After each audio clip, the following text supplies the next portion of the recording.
Welcome back to the channel. Welcome back to another Gaming News Weekly Live. It's been a minute. It's been a week. Gaming news is going crazy. You said no Gears at the showcase, no Fallout 4 next gen update. I'm surprised to be heard. See, though I I didn't even notice that Fallout 4's next gen update wasn't there until you just said that. Like that's kind of wild that they did not talk about that there. Yeah, what the fuck happened to the Fallout 4 next gen update? That is wild, bro. You're literally the first person to bring that up. I know our Gears wasn't there. It's because everything else was there and they didn't want to show CGI Gears because they literally just put uh Coalition onto Gears to like start making the game for sure because they were doing some Unreal Engine stuff and they canceled it. I don't know why they canceled it. I want to see Gears make something different, but they canceled it. Starfield Direct was amazing. Oh my goodness. Summer Games Fest, like as a whole, was all right. Xbox came in with the fire, and I gotta give props where props is due. Xbox put on a good show. They put on a real good show. Now we need these games to come out and be good so we can play them. Starfield Direct looked amazing. And see, look, I'm gonna just start off with the Starfield controversy. PlayStation has no games. Oh my gosh, bro! I don't know what Sony did. They got Final Fantasy 16. They do have Final Fantasy 16, and it comes out in like what 2 days? 2 days. They got Final Fantasy 16, so I guess they have something. They got one game. They should have Spider Man eventually, but right now, you said it would be buggy. I seen the demo footage, bro, and everybody playing that shit at 30 frames per second. I wonder why. I really wonder why they playing it at 30 frames per second.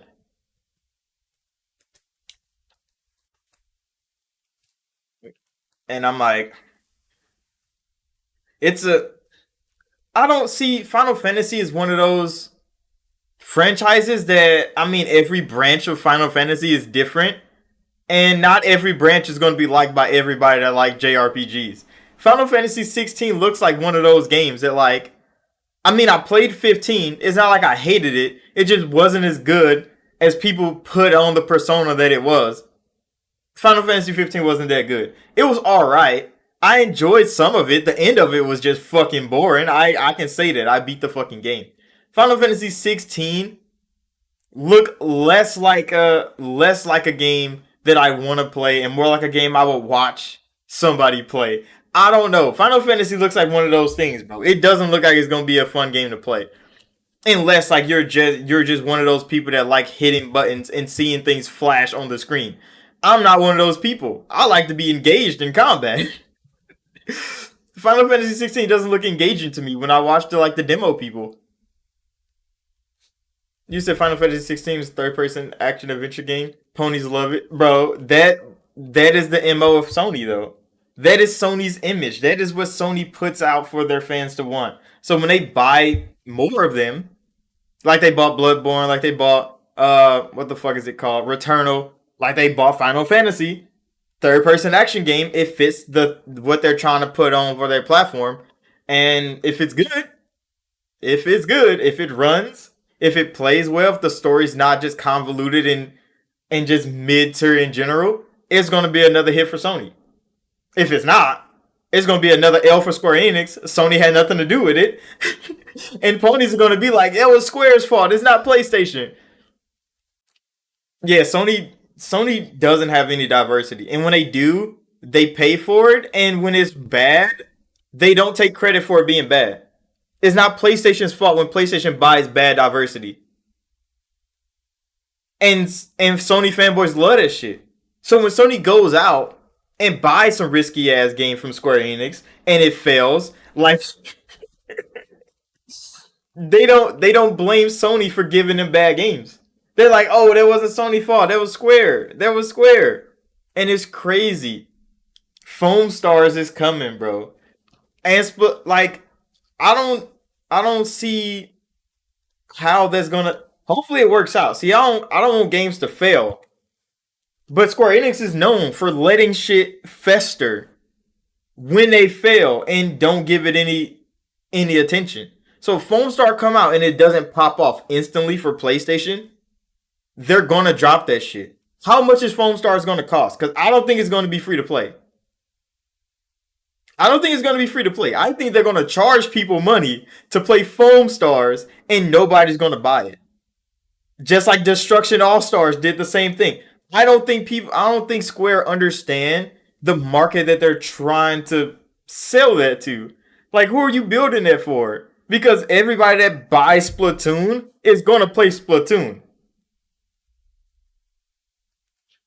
You said Square Enix doesn't have any big hits besides Final Fantasy. Um, Kingdom Hearts. That's a Square Enix thing. But Kingdom Hearts is kind of, I don't know where the fuck Kingdom Hearts is right now. So if you're talking about like in the present day, yeah, Square Enix only has Final Fantasy. But Kingdom Hearts is still a big thing from Square. Um, I guess they sold off everything else because they sold Tomb Raider, they sold Deus Ex, they've sold everything else. So I mean, yeah, Square literally only has Final Fantasy right now, which is mad wow. But I don't like what the fuck is Sony doing outside of Square Enix? Because we saw Haven, they're making a Payday clone, and then Payday came, bro. So the Payday clone coming from Haven, well, I'm like, all right, that mean it looks kind of cool. It was a CGI trailer. We don't really know what the game's about, but it's a heist game. And then Payday 3 is on Xbox's stage, and I'm like, what happens? What happens to Haven's game now? That Payday, because Payday 2 has been a game for a long ass time. Payday 3 is finally coming.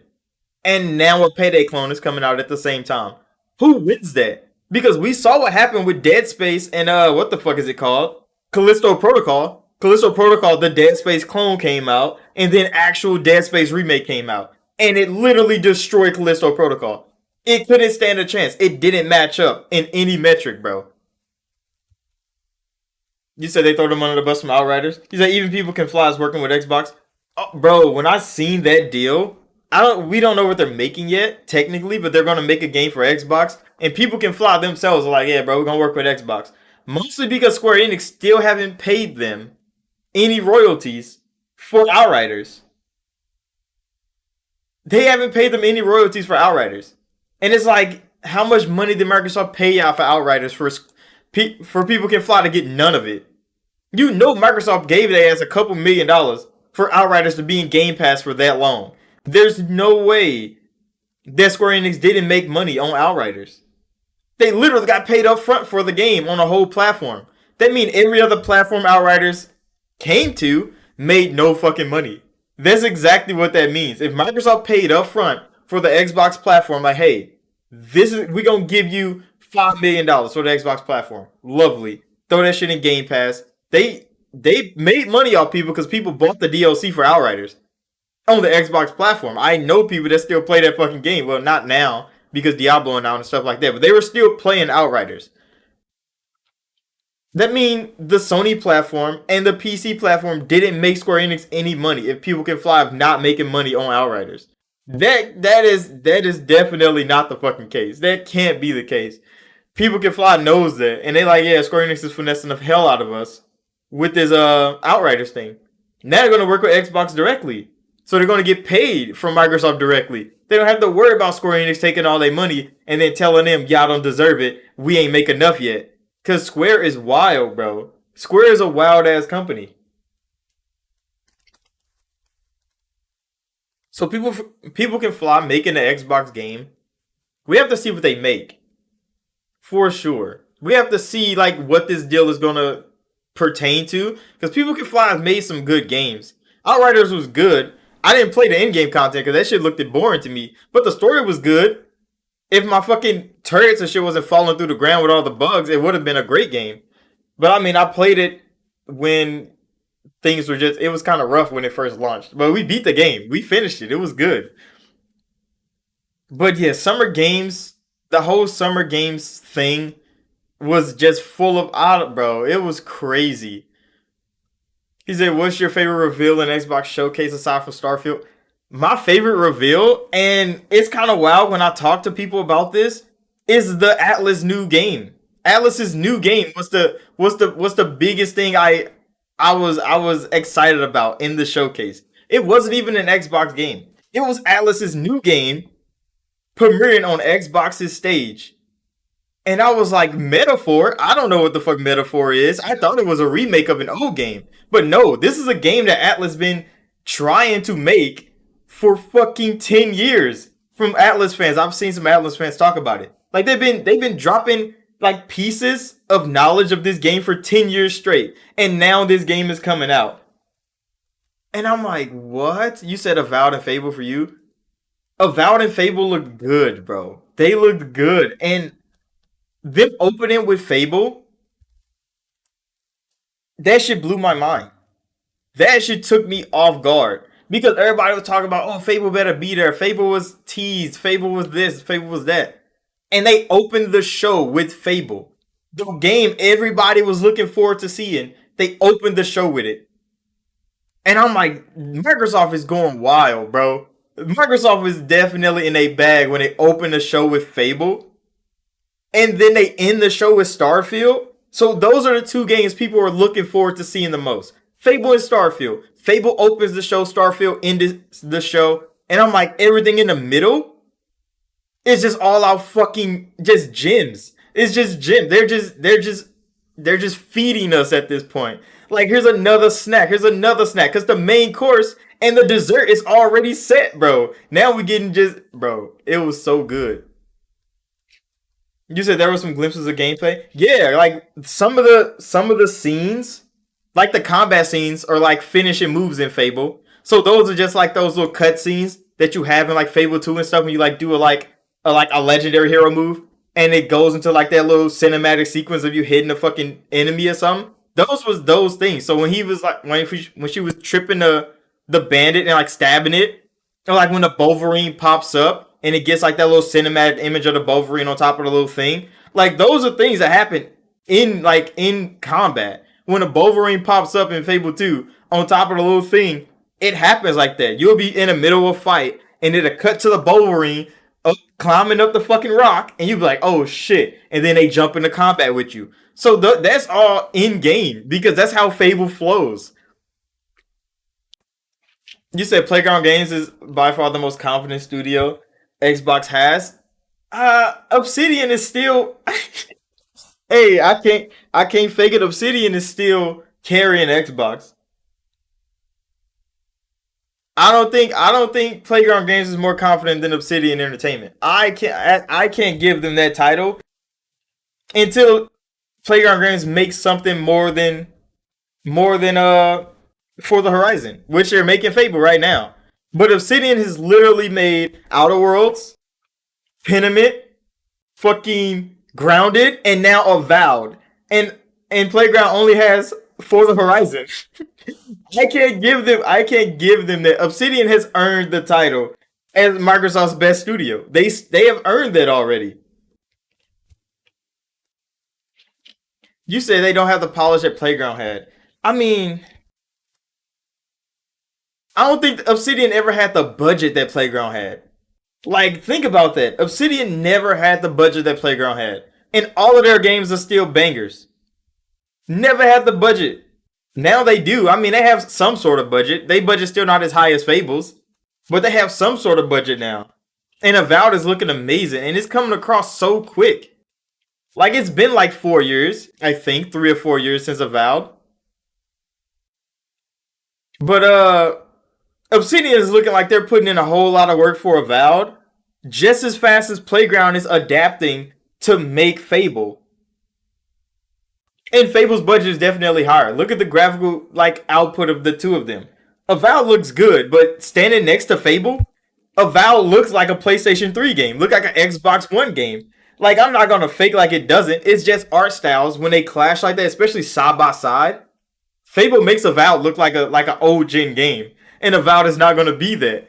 But if you're looking at it strictly from yeah, like it's like the portrayal and the art, the direction of the game of the trailers.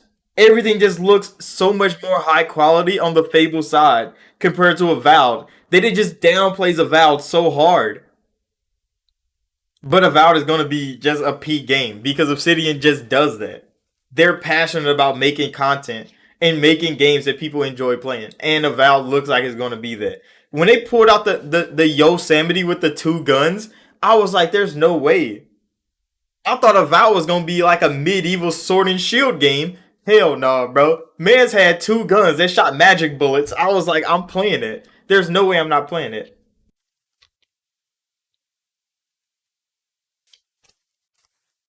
It's so good to see Xbox Game Studios being able to be spotlighted, being able to attract the fans that they knew they could gather in one place.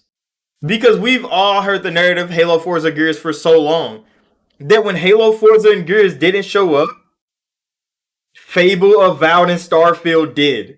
And it's like, what's the narrative now? Because I mean, I guess Forza was there. Forza Motorsport did show up, but Forza Motorsport wasn't a big draw for the Xbox showcase this time. It was barely mentioned after the show. Forza looked good. It didn't even matter. Yeah, there's so many other people, bro. id Software, Machine Games. There's so many more. There's so many more. Still Rare, bro. Rare is still making Everwild, bro. We there's so many studios. There's so much content. Double Fine. Double Fine did they little indie game showcase thing after Summer Games Fest, which was kind of cool because Double Fine like hosts there and they like get other indie creators to come show games and they help people make games. So Double Fine is doing their like outreach program thing. Yeah, Arcane Leon. There's so many people, bro. There's so many studios that could have just showed anything. Microsoft could have had a 3 hour show. Half of it be full of gameplay like they already did. And then the other half could be just CGI trailers of every other studio making a game. They could have did that, but they didn't.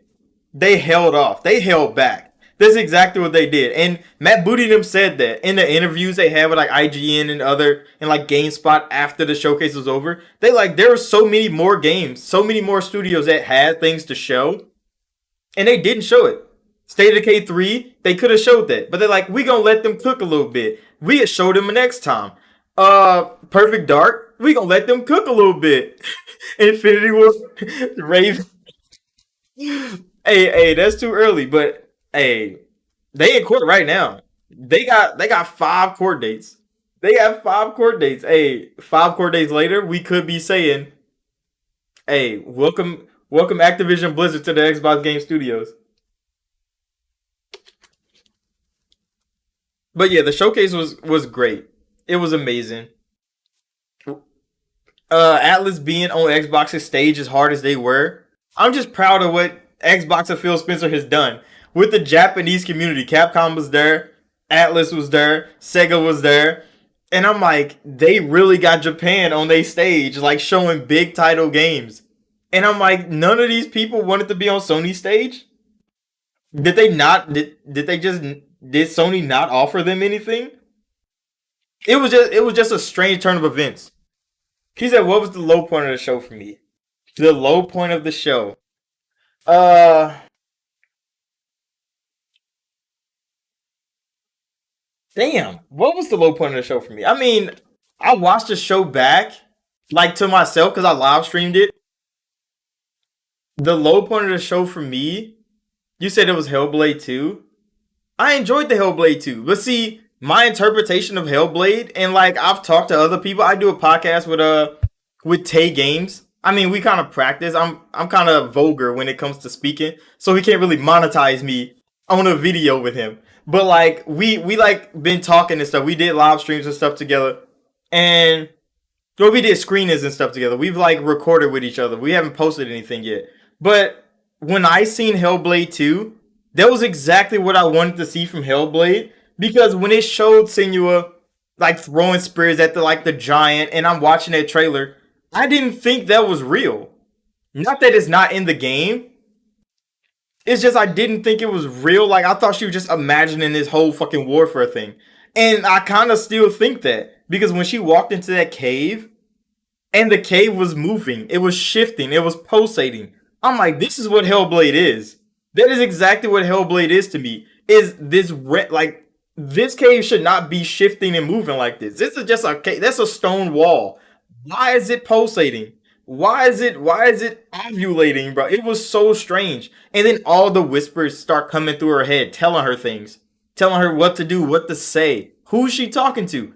That psychological warfare stuff is what Hellblade is to me, and I enjoyed the whole fucking thing. A lot of people said Hellblade 2 was the low light for them because it didn't show Senua swing a sword. And I'm like, if you played Hellblade 1, Senua didn't swing a sword very often. So when she did swing a sword, it wasn't the highlight of the game. It wasn't the primary draw for the game. So that's why they didn't show her swing a sword. You say a lot of fans want Hellblade 2 to be like God of War. It's not going to be that. And a lot of people are misconceiving what Hellblade is to what Hellblade should be for them. And I don't know why people do that to themselves. Because if you go play Hellblade 1, you don't fight in many parts of the game.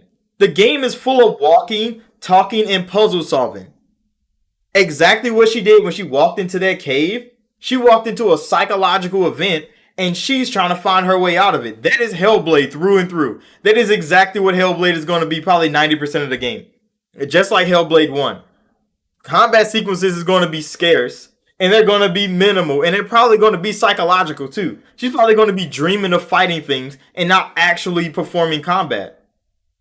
But people don't want to understand that because Hellblade is never going to be that type of game for them. Hellblade is never going to be Kratos walking through, smashing up demons, killing giants, and quick time events. Senua was not built like that. The Senua was not built like that. And I understand why a lot of people have mixed feelings on it. Because a lot of people wanted to see Senua fight some Shadow Man, fight some people with some tribal stuff on, like she did in the first game. And I didn't even enjoy the combat of the first game. I played that game because of the puzzle solving, because of the psychosis things that she was doing. The way she looks through an object and then she shifts her cognition and then the object just goes away. But that is gameplay. So what people wanted was combat, which is a part of gameplay. But when she's talking to herself, when she's walking, and when she's having a psychotic breakdown, that is Hellblade's gameplay too. So they showed you gameplay, but it's not the gameplay you want to see. You want to see action. You don't want to see Senua being Senua. You want to see fighting. You said that's a movie. If you played Hellblade 1, yes, Hellblade 1 is a movie. You can watch Hellblade 1 and get the same experience as playing Hellblade 1. That's how little combat is actually in the game. Will Hellblade 2 have more combat? I don't think it will. I think it's still telling a story of a very mentally broken girl. And she's going to be doing a whole lot more things with a bigger budget. I don't think Hellblade 2 is going to be any different from Hellblade 1. And a lot of people think it's going to be drastically different. I don't see that, bro. It looks drastically different. I don't think it's going to play drastically different. I think the puzzles are going to be bigger. I think the psychotic breaks are going to be crazy. You say you're tired of this. But that's Hellblade, bro. That is Hellblade. I'm not going to expect anything more. But what I do expect a lot of is fucking Starfield. I expect a lot from Starfield. And they showed a lot for Starfield. So I'm excited for it. That's one thing I'm definitely going to be excited about. Starfield is one of those things. It's mad crazy. And the narrative online at 30 frames per second is not next gen. It's some of the craziest shit to ever come out of anybody's mouth. I've seen so many PC people saying, I feel sorry for Xbox people because they got to play this game at 30. I see just random fanboys saying, this game at 30 frames per second is too ambitious. How the fuck can Starfield be too ambitious and be not next gen at the same time? Those are two things that shouldn't go together. It doesn't make sense. You say if I want to get depressed, I would play Hellblade, Death Stranding. Yes, it's those types of games, bro. It's literally just an emotional roller coaster of game. They just want you to feel and understand. Nothing else. It's just psychological the whole time. It's not really a game that gamers do. But yeah, It's so crazy when people talk about Starfield and how big it is, how ambitious it is, how much shit you can do, but then they cry about it being 30 frames. And it's like if you want a game that doesn't do anything new, well, Starfield doesn't do anything new. They just doing a whole lot of things in one game that most people cut up into mini fucking games. Starfield is a big ass game. Starfield has fucking lighting mechanics that no game has ever done before. They legit generate light from the actual sun from distance. They get from distance. They calculate the sun from distance of the planet.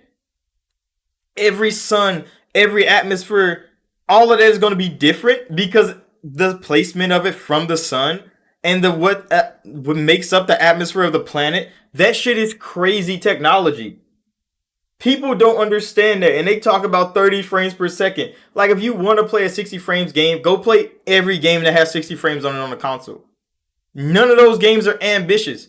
None of those games are new. God of War having 60 frames at fucking 1080p isn't ambition at all. This isn't next gen at all. It's a PlayStation 4 game running at 60 frames at 1080p. Starfield is as next gen can get. And 30 frames on console, it's the sacrifice we have to make. That is wild. That is crazy. And people cry about that. Because, oh, my console is supposed to be next gen. Your console is supposed to be next gen. Every old game runs at 60 frames. On Xbox, anyway. You played all those games at 30 frames. You can go play them bitches back at 60. But new games that come out with directors that want to do something more than just a basic fucking game, they're gonna have to sacrifice something. And Todd said, I'm not sacrificing the fidelity of my game for fucking 30 more frames. You don't have to buy it. You don't have to buy a fucking Bethesda game. You don't even have to play Starfield. But every one of them that complained about playing it at 30 frames, saying they still gonna play the game. What are they complaining about then? If it's gonna be the most next gen game ever built, yeah, I think it will. I think it will have a performance mode later. I don't think it can't run at 60 frames. It definitely can. It's just when Todd is looking at this game, he's building this game. And they're running into these things because most of it is procedurally generated. So when it generates some crazy shit going on, like you could be playing through the game on Xbox Series X, it pumping up 60 frames, it's smooth gliding. You jump into a new system and all of a sudden there's an all-out fucking war going on between factions and shit. Procedurally generated mission. You just popped into it. And all of a sudden your frames drop down to fucking 25 because you walk into shit's blowing up and shit blasting around everywhere. They can't, bro, you can't force a system to optimize for when random shit happen in games. And random shit happens in every Bethesda game. That is a thing that they do. Random encounters are a thing that happen in every Bethesda game. That's why everybody that plays Skyrim, they get missions given to them at different points in their playthroughs because it's a random occurrence. You might not stumble across this the same time somebody else will. Starfield is using that same tech. It is wild. And I saw that, bro. I saw that Metacritic literally let people put 0 Metacritic score on Starfield, and the game doesn't come out for 2 months. Already getting review bombed. The game doesn't come out for 2 months. They should instantly ban those accounts. Like if you literally rate a game 2 months out, a 0, ban the account right now because you know they're a review bombing account. You know there's a review bombing account. Ban that account. Why the fuck is Metacritic letting that go? It doesn't make sense. But to say Starfield is too ambitious and to say it's not next gen because it's 30 frames is some of the dumbest narrative I've ever seen. I seen a video with Alex. He was crying about why can't console gamers have the same customization as PC when consoles are just a simplified PC. And I'm like, that's the reason. Because if they wanted all those fucking things to begin with, they would be playing on PC. What the fuck was Alex talking about when he's complaining on behalf of console gamers that's not complaining? I don't know what he was trying to get at with that video. It was so strange to watch, bro. Because I'm looking at it like, I have a PC, a pretty fucking capable one. Yeah, he was literally whining for the sake of whining because he's a pro PC nigga because all the things you can do. And he listed all the caveats to being on PC that console gamers don't want to deal with. But then he proceeded to say that console gamers should get the same things that PC gamers have. But then we're gonna have to get all the fucking drawbacks of PC gaming. Why do you think niggas play on console? Because they don't want those drawbacks. They want the simplification of console games. They want the best version of the game running on their console at this time. And if Starfield, the best version of Starfield on Xbox Series X is gonna be 4K, 10, freaking 30 frames per second, that's what console niggas gotta get. If you didn't want to deal with that, you would have got a PC a long time ago. Because on Xbox One, on PlayStation 4, when Bloodborne came out at fucking 1080p, 30 frames per second, who the fuck cared, bro? Who the fuck cared? Nobody. Because Bloodborne was a great game. It ran at 30 frames. It still runs at 30 frames. And guess what? People still playing Bloodborne right now. And he said, oh, games can't be good at 30 frames per second. Alex, bro. Alex is probably like, what, 3 years older than me? 4 years? I don't think he's that old. He been playing on PC a long time. I've been playing on console. I got PC games too. But like to say games can be good at 30 frames is some of the wildest shit I ever heard. These two games on my wall, I play them bitches at 30 frames constantly. I think they just got 60 frame updates on Xbox Series X. I was playing them bitches on Xbox One, Xbox One X, and it's wild. Oh yeah, he brought that up too. He's like, Tears of the Kingdom runs on a tablet. It should be 60 frames as well, though. And it's like, bro, what are you talking about? And like, Alex knows what he's talking about 90% of the time. And he jokes around. He makes funny shit. But that video I was like, what is going on here, bro? What are you trying to portray? I don't even think he knows what he was trying to portray. You said he's 40? Damn. Hey, that nigga's in shape for 40, bro. That nigga looks young for 40 years old. I would have never thought Alex was 40. I thought he was like 33. Maybe. I think he got like 4 or 5 years on me. Me? I'm 28. I know I look like a child, but I'm 28. Oh, so you only got 4 or 5 years on me. That's fine. But yeah, I've been playing games a long time. Like Alex, you're 40. You got some years on us, but nigga, you grew up playing games at 30 frames per second. When did he get his first PC? He was like 15. You've been playing at 60 ever since, so now you can't play a game at 30 frames. That is just that is like a, what is it called? That's a superiority complex because he thinks since he's been doing this for so long, everybody that hasn't been doing it, that experienced it now, is on that level that they need 60 frames or games can't be good. What? Nigga, everybody with a PlayStation 5 and Xbox Series X plays games at 30 frames per second.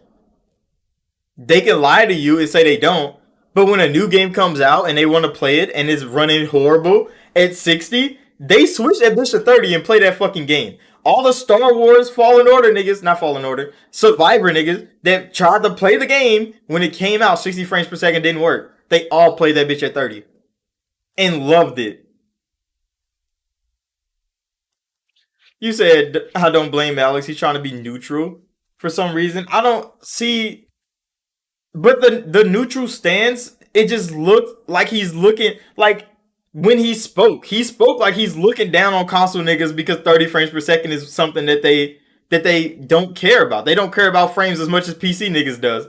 So when he's talking, he's looking down on console gamers.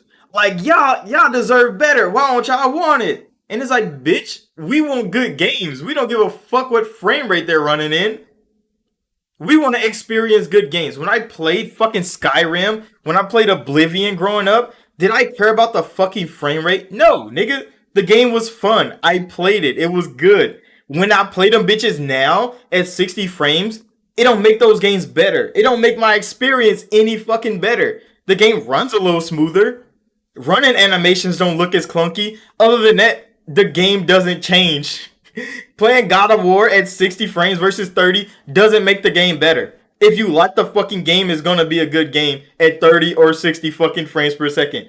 He was making it seem like 60 frames changes the whole dynamic of the game, just like fucking SSDs on the PlayStation 5 does or some shit. Like that is fake, bro. That is the fakest shit you could possibly endorse on YouTube to thousands, hundreds of thousands, millions of fucking people that watch you.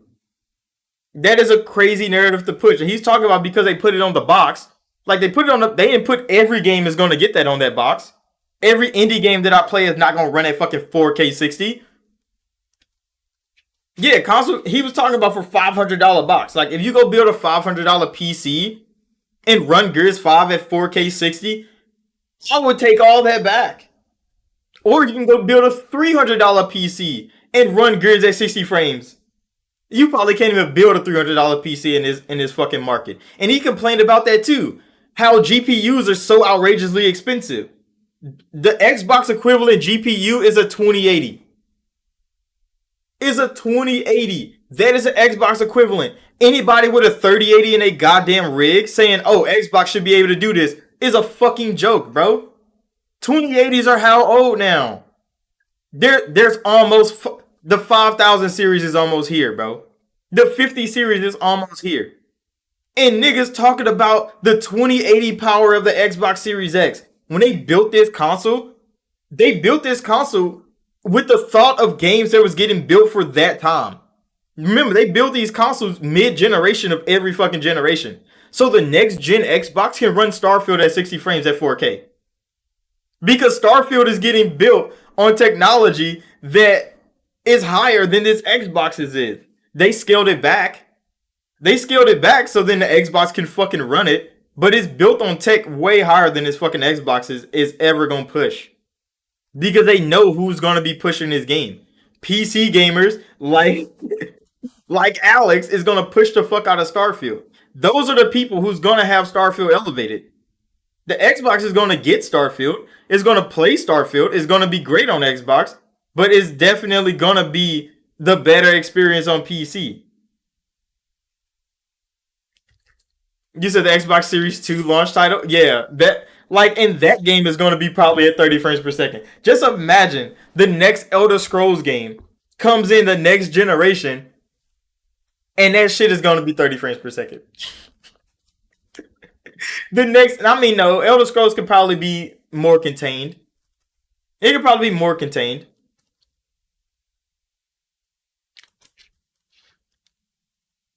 Because it's wild. Because we get densely packed small games, and they can run at 4K, 60 frames, 120 frames, whatever you want. But then you get a densely packed universe that runs at 30 frames, and people's like, why the fuck would you do that, Todd? And it's like, y'all don't understand technology, scale, nothing. They don't understand that when it comes to gaming. They don't understand the nuances of coding and building that has to go into that, bro. When I saw that direct, I wanted to react to the direct separately, like make a video when I like break down the direct, like when the developers are talking about it. Because when the devs are in there talking about the pieces of games that they create, like when they like, oh, this one is going to be making, the level design. This one's the quest designer. This dude is the shipbuilding dude or the character creator guy. They was in there nerding the fuck out on this game. They looked exactly like the Bethesda interview they had when Xbox and Bethesda was making Oblivion.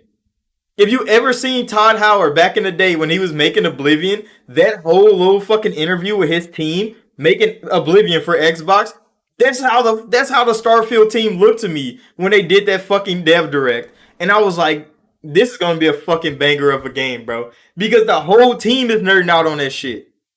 Yeah, the creation engine is crazy. It's a massive ass PC engine that they added some new upgrades to. They didn't add all RDNA 2 features to the fucking creation engine 2. They took volumetric lighting, fog, all kind of other shit. It's doing so much. That he said there's bound to be things that break because creation engine is creating so much shit all at the same time. That's why it requires an SSD. Because if they're pushing that shit, if they're loading shit in as fast as they say they are, they're just pushing shit through, loading textures, loading enemies, environments, lighting, All this, they're loading this shit in as fast as it can fucking get through the SSD. The creation engine is pushing that shit through just as fast as the SSD can take it. So they're gonna need SSDs to fucking load this fucking game up, especially as fast as they need to. And it's gonna run at 30 frames on Xbox. That's fine, bro. If you really need frame rate that much, why didn't you move to PC a long time ago, bro? Why the hell did you stay on console? Every grown child talking about, oh, I need my frames on my Xbox, like, you could have been left and went to PC. Remember, Xbox had nobody. Now Xbox Series X's are selling, and niggas are crying that, oh, you get 30 frames on your Xbox. Bitch, you didn't even have to be here. Remember, on the Xbox One generation era, they were saying you don't need an Xbox. You can just buy a PC. That's still the fucking case now. You don't need a fucking Xbox. You can buy a PC. What's stopping you from buying a PC right now? Oh, it costs too much.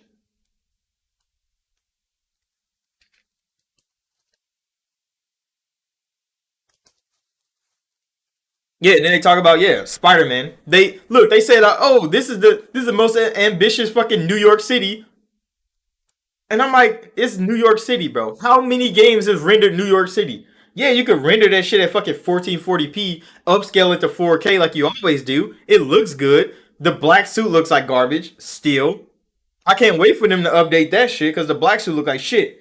But the same sequences, the same combat mechanics, and the same scripted events in every Spider-Man game doesn't make it a next-gen game. Just because the graphics are higher and you get more frame rate. Like, when are they gonna elevate their games to be more than just Spider-Man doing the same shit Spider-Man and fucking PlayStation 2 era was doing? Because Spider-Man 3 on PlayStation 2 is still a better Spider-Man game than 90% of Spider-Man games that has came out since. The way the black suit interacted with Peter Parker as Spider-Man in Spider-Man 3, it still hasn't been surpassed. Yeah, and graphically it looks like it can run on PlayStation 4. It probably wouldn't be as detailed, but if that game can be just pared back to just run on PlayStation 4, it's not a next gen game because you put 60 frames on it and got upscaled 4K. It is crazy the narrative's being drawn out right now, bro. And when Starfield is doing more than a console can handle, that's next gen. That's as next gen as it gets. Because last gen couldn't handle this fucking game. When people look at games that never come to console because consoles still can't handle that shit, Star Citizen is a game that's still being built to this day. A big massive universe of games. It's like an MMO Starfield game. It's just big as fuck and they've been building this shit for years. That game would never come to console. Because consoles can't handle that shit. Most PCs can't handle that shit. And nobody's mad about that. Because games are built on technology that keeps on growing. That shit is built on technology that's going to keep growing. Starfield is built on technology that's going to keep fucking growing. Xbox doesn't grow anymore. Xbox is built to stay like this forever, bro. The S can run Starfield, the PlayStation 5K. That shit's funny. That shit's hella funny. Because there's journalists. I made a video, PlayStation Lifestyle, literally wrote an article. Is Starfield coming to PS5? Why is PlayStation Lifestyle writing that article? Why? Like, PlayStation fans, PlayStation journalism. Why is it always like that when Xbox get a game worth fucking playing? Worth playing. Starfield is going through so much controversy right now. It's coming via YouTube. Facts. It's coming via Discord. Via Discord stream. That shit's crazy. But Starfield's going through so much controversy. There are PlayStation fans that say Xbox doesn't get credit for Starfield. Starfield is a Bethesda game. It's not an Xbox game. They're saying this on the internet right now. On Twitter. On they podcasts. On their YouTube videos. There's literally PlayStation fans out there saying Xbox doesn't deserve the credit for Starfield. But then they also rewind time back to a month ago when Redfall came out and they like, Xbox can't manage their studios. Xbox released a trash game. What? Y'all give the Xbox the credit for Redfall. Y'all don't give them the credit for Starfield? That is crazy. That is the mental gymnastics that goes on in the gaming media at this moment. Because if Starfield comes out and it's a banger of a game, it's 30 frames per second. Banger of a game. People gonna cry about it being 30 frames until they cut it down and put it at 60 or some shit. But Xbox don't get the credit for this game being so great. But oh, Redfall, a game Xbox had nothing to do with. Arcane asked them for help 6 months out from launch. And they got the game running and playable. It was still buggy, but they got that shit running and playable for launch. 6 months out when Arcane finally asked Xbox for help. It was crazy that Xbox got the flack for that. And Phil took it on the chin. Why? Because he knew the narrative was going to change when Starfield got shown. He knew what was going to happen. So he took Redfall on the chin. Yeah, bro, we fucked up. When Starfield comes out and it succeeds, damn, bro. Phil, you ain't got no heart in it. You ain't got no stake in that game. That's Bethesda right there. There's no fucking way you can say both of those. There's no way you can say both of those. Every Xbox game that came out after Xbox bought a studio, Psychonauts 2, fucking, damn, what is it called? The Outer Worlds. All those games made by Xbox Game Studios that they were in development when Xbox bought them. Xbox didn't get credit for. Those are all great games. They didn't even want to give Xbox credit for Hi-Fi Rush, bro. They was like, oh, that game was been in development since 2017 or something like that. Xbox don't get credit for that game because it was good. But then Redfall comes out, it's bad. Oh, that's Xbox's game. That is crazy. They do the opposite with Sony. We were just talking about that earlier with Square Enix. When PlayStation buys a Square Enix game that is good, Final Fantasy VII, Sony gets all the credit for Final Fantasy VII, even though it's Square Enix's game. Sony got all the credit for Final Fantasy VII's remake. But then they bought, what the fuck is that trash game that came out? I forget the name of it. Damn. Square Enix's game. I don't know. They dropped two of them bitches. They both trash. Square Enix made them. And Sony got nothing. Sony got nothing, bro. They didn't get no flack for that. Why? Because that's Square Enix. That's not Sony. But now Final Fantasy 16 comes out. If it scores well, Sony gets credit. If it scores bad, Square Enix gets the flack. That's crazy. You said Pony say Destiny is PlayStation IP, man. That's why Factions is not out. Because Sony fans don't know what the fuck they're talking about. The reason Factions haven't dropped is because fucking Bungie went to them, looked at Factions and said, this is mediocre. Start over.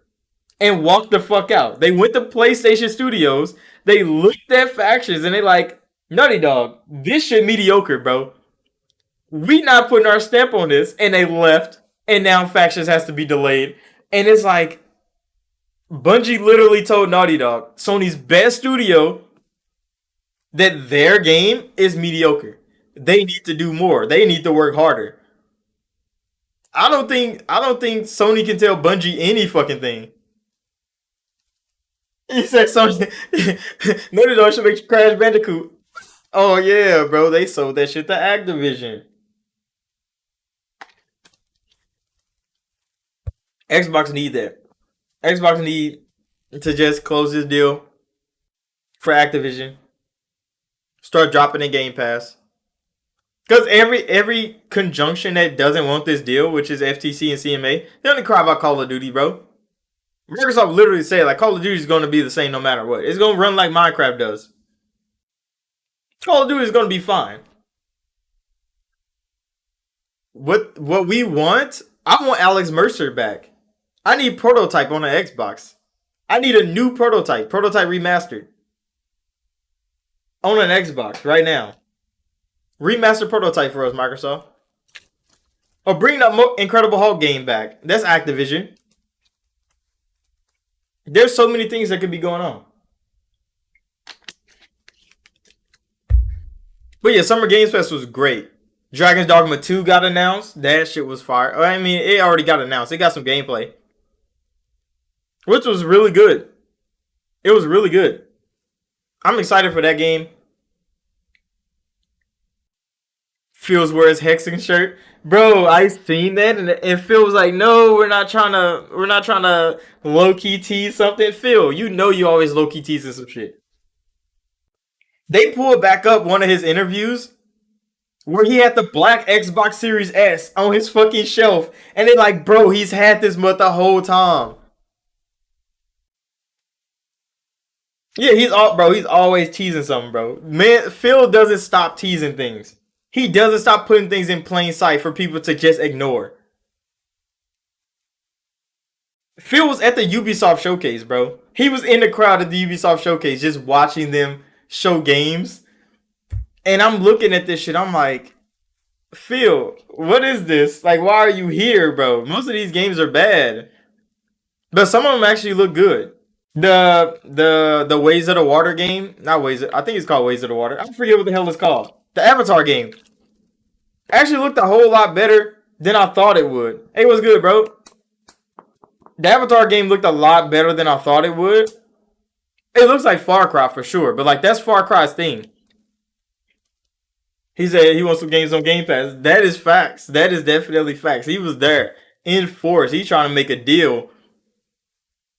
And what else did they show? They showed Mirage, which Mirage didn't look as bad as I thought it would. It looked better than I thought it would, and his powers are kind of OP. The main character of Mirage, his character might be just like soft as hell. He was getting bullied by some guards for stealing some bread. No, there's not a new Far Cry. There's just the Avatar game, the Blue People Avatar. They're getting a Far Cry game. You said the Star Wars game looked good.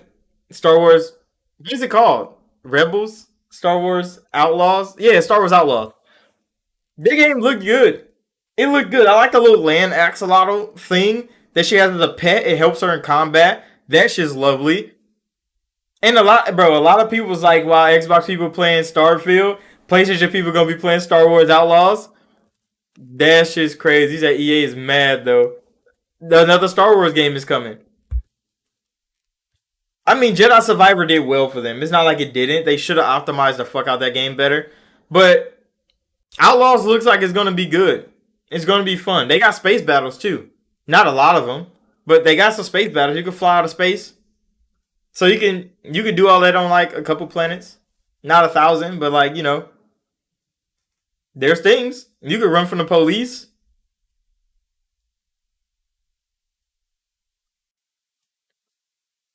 Because you're on a force user. I mean, yeah, there's gonna be the thing about Jedi Outlaws, not Jedi Outlaws, Star Wars Outlaws, because you're just a random girl running from bounty hunters and doing missions. Like, there's not a big draw to Outlaws besides the little land axolotl that she has as a pet. Like, other than that, like, I don't know much about her character yet to be invested in playing the game. The game looks cool, but like, is it gonna be?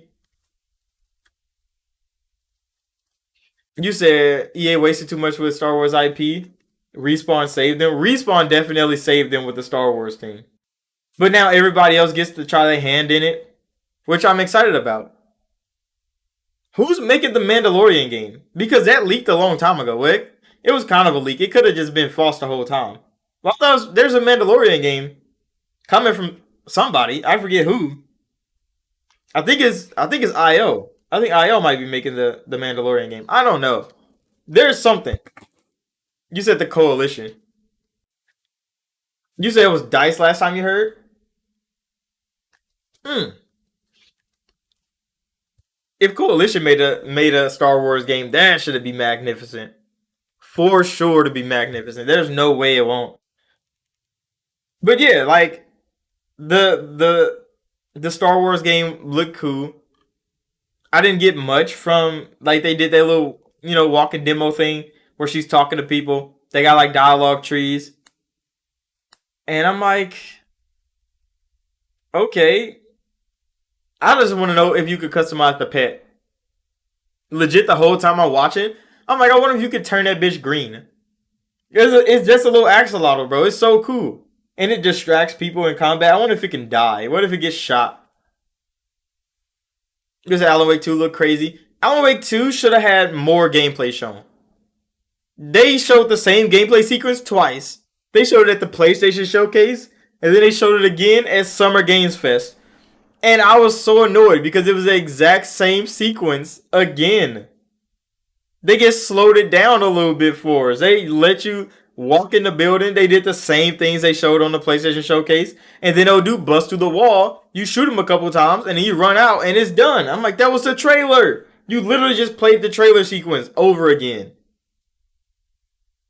So, I mean, I didn't get to see much. Graphically, it looks great. I don't know what the fuck is going on in the game. You said, what's your prediction for list of game of the year? Game of the year predictions? I mean, it's all voted by gaming media for sure. You know, Breath of the Wild is winning. There's no way it loses with the rating that it has. There's no way it loses. Diablo is going to be in there because Diablo has made so much money so fast. Diablo has to be in there. So Tears of the Kingdom, Diablo for sure. You know, Sony has to have a hand in it. If it's not Spider-Man, it's going to be Final Fantasy. One of those two are going to be in there for Game of the Year. Maybe even both of them. And then Starfield. Those are going to be the Game of the Year candidates going in.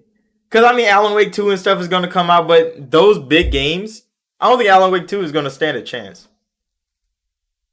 Spider-Man is going to be guaranteed Game of the Year candidate. For sure. Armored Core. Fuck! Armored Core is coming.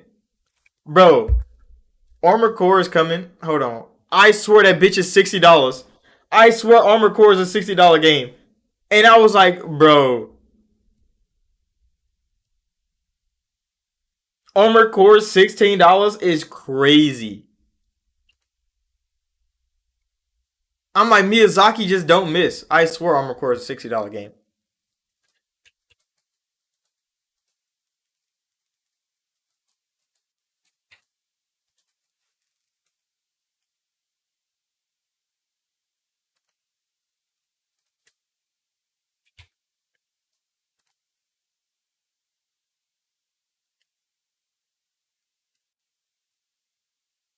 Armored Core 6.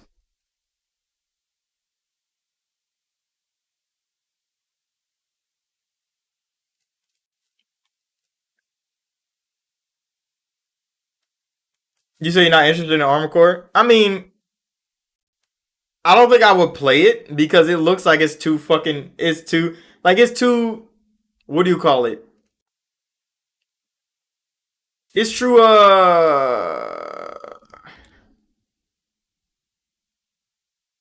It's too twitchy. I think that's what it is. It looks like a bullet storm game, like one of those games where like you just be dodging bullets and shooting bullets at the same time, just trying to kill them faster than they can hit you. It looks like one of those games, and I don't fuck with those. But it looks like it's gonna be a good experience for people that understand how to play it.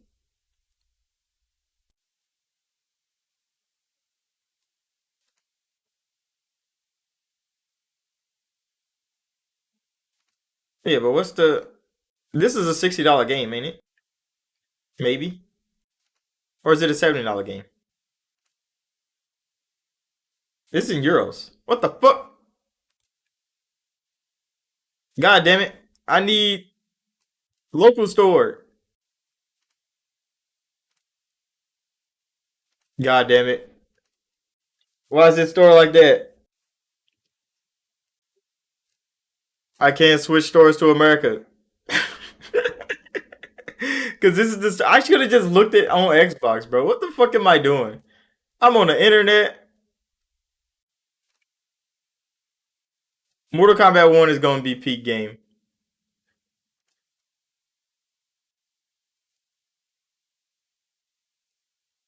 See, Mortal Kombat. I don't know what they're gonna do for Mortal Kombat 1.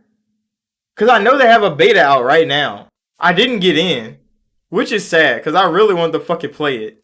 But they have a beta out right now, and I'm thinking like, I wonder how much is gonna be in it. Oh yeah, it's an amazing year for gaming for sure. Yeah, Armored Core is a $60 game. I finally found it, like in American dollars, because I was looking at it in like UK dollars and stuff like that. It's a $60 game, and that shit's gonna be fucking peak. Miyazaki, bro, nigga don't miss, and he charged $60, bro. $70 games is a joke.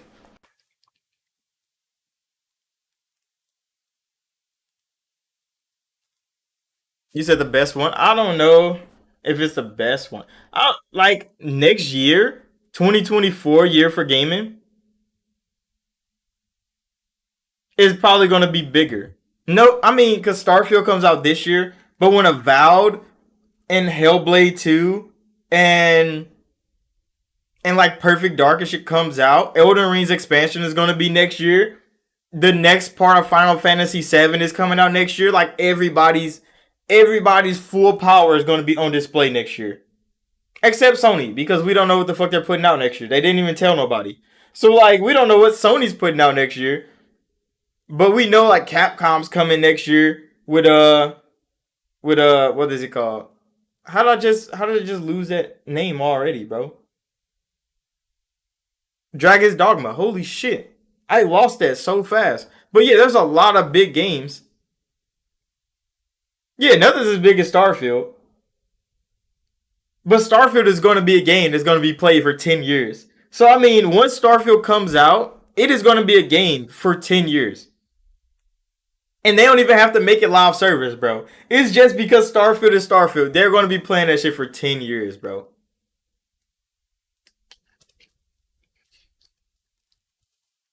And then we look, Todd didn't even tell us when the creation kit comes out. So we don't even know when the mods are going to get like intricate, when they're going to get like deep because they haven't told us anything about that. But we know that modding community is going to be crazy on PC. That's where they live. That's where Todd's fans are. That's where his workers are. Starfield is going to be played forever. When the creation kit drops, I think they're going to probably drop the creation kit probably a year after the game comes out. So I think Starfield gets like a year of the game being out, and then modders just like forcing mods into the game.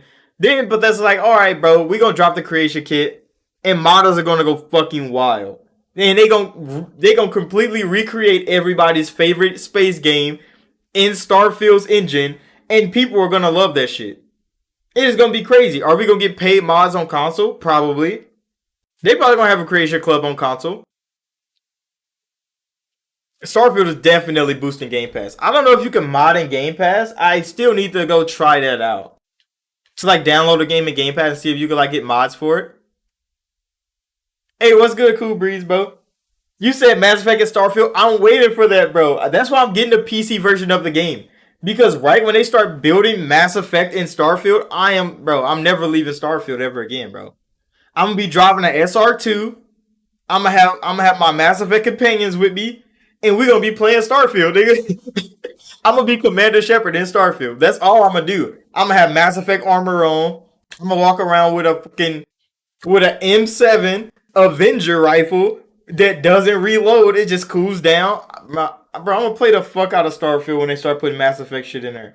They put Mass Effect shit in Fallout. You know how fast it's gonna happen when Starfield comes out? Mass Effect and Starfield is gonna be a big draw. And I hope they get like an actual collab with them.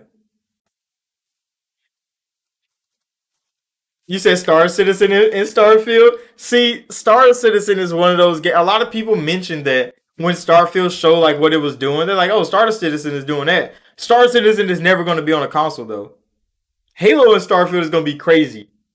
They gonna have a mod where they turn a whole planet into just a Halo ring, and you land on that hoe, and you gotta fight off the Covenant. Bro, modding is gonna be crazy for Starfield. People talk about Starfield gonna have 1,000 planets, only five of them are gonna be used for some shit like that. That's fine. Because when the modders come in, every one of those planets is gonna be crazy. PlayStation exclusives in Starfield? Facts. They gonna put Returnal in Starfield. Nigga, they gonna have a God of War planet in Starfield.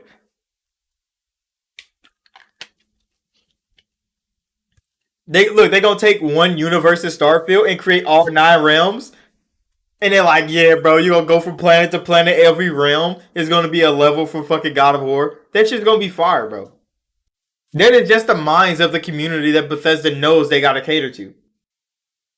Bro, there was a planet. I see. I don't know where the fuck to see it at. I think it's in the Starfield Direct, like the thing. But there's a planet that they show that they land on, and like the foliage and shit is coming up, and they're like walking through it, and it looks exactly like fucking. It looks exactly like Skyrim. I know they got a Skyrim planet. I know they do. I know they're gonna have a planet that looks like Fallout. You're gonna land on it, and it's gonna be fucking desolate. It's gonna be destroyed. Shit gonna be everywhere. You're gonna find some taps, some Nuka Cola. There's no way Bethesda don't do that with their own game. There's no way they don't. I know there's a planet where you're gonna find a fucking dragon. Well, not find a dragon, but like a skeleton. So you're gonna see like Alduin's fucking skeleton or somewhere. Or you're gonna find like the dragon wall that shows the prophecy of the Dragonborn coming back. They have to have a planet with that shit on there. There's no way Bethesda don't do it. Just the cameos themselves, the secrets that you can find on a random desolate planet is gonna be amazing. That's what everybody's gonna be looking for. Even if you don't find it, it's probably out there somewhere. Bro, when they showed Optimus Prime as your ship, the fucking mech, I'm like, you know they're gonna do that. You said Starfield is the Elder Scrolls future. I believe it. I kind of believe it because they worshiping like the snake people and shit, and like that's definitely Elder Scrolls esque, bro. There's definitely like some Daedric Prince shit. It's like Mehru's Dagon is a snake now. He don't want to like the devil no more because he's in space now. He's the Cobra Man. Like it's so much in there. And see, the only thing about Starfield that I saw and I was like, damn, I wish, is they didn't have intelligent alien life forms. Like it's standard humans taking over the universe, like colonizing the universe. That side where they are, it's humanity taking over everything. There's not. Yeah, I'm just saying they didn't show any. They didn't show any intelligent alien life that you like interact with, that you talk to, that you become friends with. They ain't have any of that. You fighting humans, you're talking to humans, you're related to humans. That's why I enjoy playing like Mass Effect and shit like that. Because them having other sentient races that actually could be realistic to the galaxy that you're in is wild. They hiding a lot of shit for sure. They're hiding a whole lot of shit. That's why they like when the how much they showed in the Starfield Direct. It felt like that was just what people wanted to see. Everything people's gonna find in Starfield is what people are not expecting. I'm just trying to go to the Skyrim world. I want to find the world that they make that looks like Skyrim is gonna be great.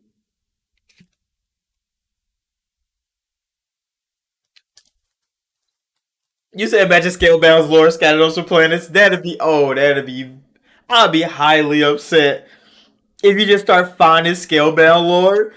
You just find out it's just a paper, and it's from Phil Spencer. He just wrote like, yeah, we thought about making Scalebound again today. Is July 13th, fucking 2023. Just had another meeting with Platinum Games. I'd be upset. You start finding just tidbits of information like that in Starfield, just scattered around under a random tree. That should be fire. Like Easter eggs like that'd be fire because Starfield is big as fuck. 90% of people is not going to find anything in the game. Bro, I do want that perk because when they showed the perk tree and they showed like the annoying fan from Oblivion, bro, that nigga's gonna be fun. I'm bringing him because he's gonna die for you on every planet. Mans is gonna die for you on every planet, and I can't wait for that nigga to be on my team, bro. He's done, bro. He do so much for you, and all he wants to do is stand there and be next to you. He's kind of annoying though, because he always stops and talks to you and shit. But like, he's gonna be fun to like distract the enemies. He'll get popped up for you, and you're gonna go through a stealth mission. You said, no, you're gonna find Platinum Games logo as poop on the ground. Oh my gosh, that shit's gonna be funny. What, bro? Watch they have an element on a random planet. You're gonna fly to a planet. You're gonna land there, and you're gonna scan the planet. It's gonna be like copium. You will find a fucking brick of copium that you can mine. You only can mine it on this planet. It's gonna have a blue sky and stars and shit everywhere in shapes of triangles and X's. Just all the constellations gonna be triangle, X, square, circle, and it's gonna be mineable copium on this fucking planet. Ah, that'd be peak. That'd be fucking peak. Just copium everywhere. The planet's full of copium. Just to find a lightsaber, that's gonna be a mod for sure. They didn't show melee weapons.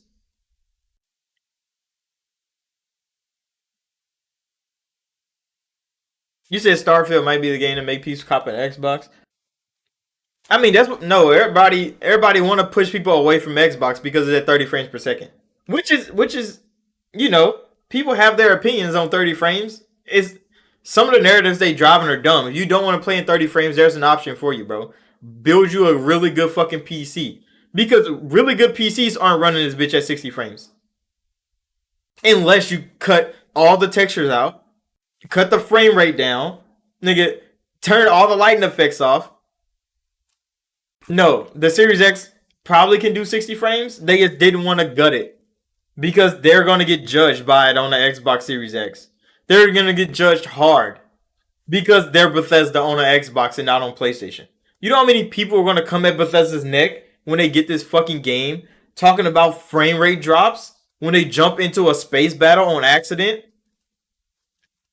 Yeah, that's what I'm saying. All these games we played at 30 frames per second just last year, just 2 years ago, and niggas talk about, oh, I can't do 30 frames. You're a liar, bro. You're an arrogant liar, bro. A straight arrogant liar on the internet, just lying. Like you never played a game at 30 frames before. Like you never enjoyed a game. Everybody's favorite game is definitely at 30 frames per second. Everybody's favorite game was at 30 frames per second. Then they probably played that bitch at 60 and was like, oh, this is real good. It's smooth. But it didn't make that game a better experience for you. Because you already experienced greatness.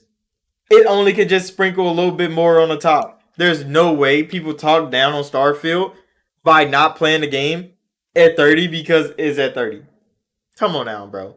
Even if you pay $10 to play Starfield at 30 frames per second on the Xbox, that's a deal, bro. There's whole platforms that don't even get to see Starfield outside of a YouTube video. It's crazy.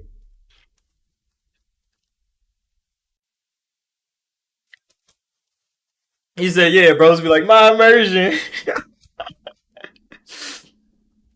Bro, immerse yourself in the shower. That's so good, bro. And that's exactly how it be. Some of these fans be like that, bro. They like, my immersion. Nigga, why do you think I don't buy VR? Immersion is the last thing I fucking want. I want to play a game. I'm not immersed in a damn thing, bro. Immersion, nigga, causes me to lose track of real life, nigga, and I got a good real life. I don't need to be in the game living good, nigga. I live good in actual reality. That's why I go into games and do crazy shit. Cause why I'm not gonna do that shit in reality. I got shit to do. I got bills to pay. But in game, oh, nigga, bro, the piracy of Starfield, I'm committing so many war crimes. Starfield is gonna be full of fucking war crimes. I'm doing everybody dirty, bro. I'm joining a cult. I'm starting a cult. I'm taking everybody's ship out the sky, bro. If this game had multiplayer, come on now, bro. PvP piracy, nigga, I'm taking everybody's ship. You flying around in a Megazord, I'm taking your shit. I'm kicking in your motherfucking docking bay. I'm killing your crew, and I'm taking your mech. It's gonna be Gundam out here, bro. Everybody gonna be flying the Gundam, and I'm taking their shit, bro. Taking everything. But the shipbuilder looks fucking good. It looks fun. And for people that can't be creative, you can literally just buy ship designs. Which I like that they did that. That if you can't build your own ship, if you don't know how to build a ship, if you don't want to build a ship, you don't have to. You could just go buy a bigger ship. You could be a cargo nigga the whole game. You don't even have to play the game. You could literally just run cargo from space to space. You saying space battles like Fear and Lagoon? Garen? Which is fire, bro. Which is fire. Every mecha anime, every Gundam anime that ever come out, nigga, Attack on Titan in space. You just pop mech and you just start flying around. That shit's gonna be good, bro. I want to see the loading screen for Starfield. That is what I want to see. That is the last piece of the puzzle for me in Starfield, bro. Because if they're open city in the fuck out of Starfield, SSDs are gonna be hot. Every SSD is gonna be hot, bro. That's running this fucking game. Cause it's gonna be loading a whole lot of shit. All about defeat the Decepticons in Starfield. That shit's gonna be fire. I got high hopes for the modding community of Starfield. Because the way they took over Skyrim, bro, Thomas the Tank Engine, bro, imagine seeing Thomas the Tank Engine flying through the sky of Starfield, bro. Just somebody's random ship is Thomas. You said they didn't focus on dialogue in the. They because they didn't want to because they how much dialogue did they say they wrote? Like they wrote like 500,000 lines of dialogue or something like that. And the dialogue that they didn't show is probably for like the main quest lines, which is fine because they want people to talk to each other. But they show dialogue for like random encounters and stuff like that, and like the perk ability thing of like uh what is it called? A Fallout where you like a perk can like give you a dialogue option. They showed those, which is fine because they show like oh dialogue is gonna be way more diverse than just four options on a keypad and you have click one and you don't get to like control it much. So there's gonna be a whole lot of diversity to dialogue like Fallout New Vegas was. Because I beat that whole game by talking to people. I didn't have to shoot many niggas except like fodder. You know, they send waves of enemies at you, and you have to kill them because you have to. But like, there's so many boss battles in that game that I talked out of because I had high barter skill, because I had high speech skill, and you just talk out of them. Or it was a certain trait that you have, and you just click that dialogue as much as sandwiches. Bro, those sandwiches looked hella good. I like that lady. When the lady came out and said like, yeah, she's a space pirate for niggas sandwiches on their ship, I'm like, that is the mentality of a person I won't make in my fucking game. Like if you're a gamer and you just want to do fuck shit, like go rob niggas for sandwiches and store them in your cargo bay. You can do that, nigga. That's in the game. And she made sure of it. She's like, look at my cargo bay full of sandwiches. I did that. How many people did she rob? How many sandwiches did she steal? I got questions for her, bro. I have questions. And that was like that piece of the direct was just so good. It spoke to me. Because I'm not gonna be stealing sandwiches. I'm gonna be stealing ships. But the thing that you can take everything from people. You kick in a door and take everything. It's gonna be great.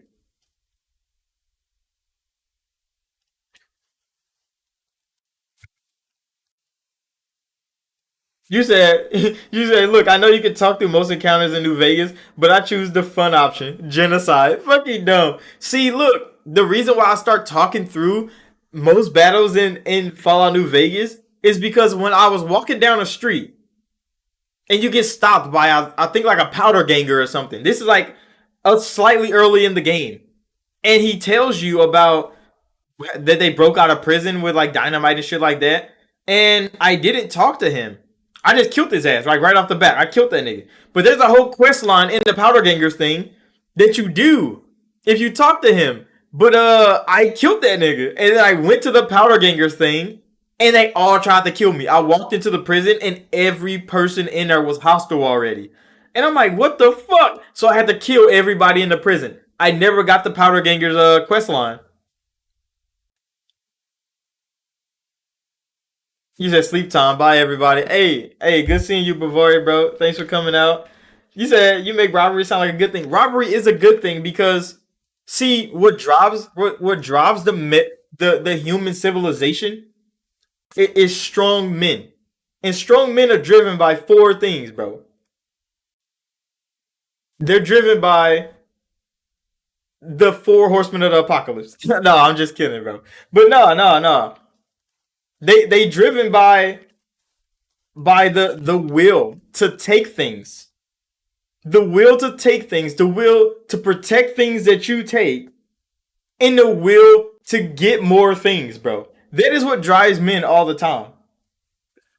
It what drives men all the time. That's why pride, greed, lust, things like that, like those sins are always strong as hell in every game where they got the seven deadly sins in it. Those are always the strongest ones because those are what drives people all the time. The willing to take things, the ability to take them, and the want to take more is what draws people. It don't have like it's not as negative as people make it out to seem unless like you're really just a criminal out here just taking shit for fun. Like then you're just crazy. But like there's a time where you take what you want. And it's always a good thing. And piracy, I mean, it's gonna be bad. But I mean you can just rob space pirates. You could be Batman in the galaxy. Space pirates can come flying in. They could be like, "Hey, give me all your ship cargo," and you'd be like, "Oh yeah, go come dock with me, bro." And then you slaughter all of them. You take their stuff and their ship. You're the space police now. You're just doing good for the universe, and that's what I'm talking about. Like it is a good thing because when you pull up on a pirate, I mean it's robbed to get robbed, and I'm doing a robbing. So so so they gotta be the ones getting robbed because I'm doing the robbing, and that's kind of how I think about it. But yeah, when she's kicking in doors, stealing sandwiches, that spoke to me the most. Because if I get lost in Starfield for 3 hours, just flying from occupied space to unoccupied space to pirate space, just taking people's shit, I'm doing it. Are you gonna make Warhammer 40K in Starfield? That bro, if they there's animals. There's some fucking weird ass animals in Starfield already on some planets that they shown that look like those big ass bug things from Warhammer 40K. Now you just spawn fucking 60,000 of them and have them rushing you on a planet. That shit's gonna be crazy, bro. The Space Marines. Oh shit. Speaking of, yeah, the fucking goddamn something's in my eye, but. Space Marine 2 from Saber Interactive. When they showed that fucking game, I'm like, this is what I want from Master Chief, bro. Space Marine 2 is what I want from Master Chief all the time, bro. It's what I want from Master Chief all the time. Because that shit looked fucking good. Saber Interactive, I don't give Saber flack because I mean they're like small scale at the moment, but Saber's looking like they're turning into the next big thing in AAA gaming. And Space Marine 2 is gonna be a fucking masterpiece. The shit talking was right. The fucking the monsters that you fight was right. The Space Marine armors was just fucking fire, bro. 3-player co-op, you 3-man army, Space Marines jumping out of fucking of helicopters and shit, smashing the whole hordes of just fucking triads and shit. Crazy. I'm like, I need to play that fucking game, bro. Space Marine 2 is one of those games that like small scale games like that because like I mean enemies pouring out in waves. They did that already. There's games with millions of fucking zombies on screen. That's not nothing new.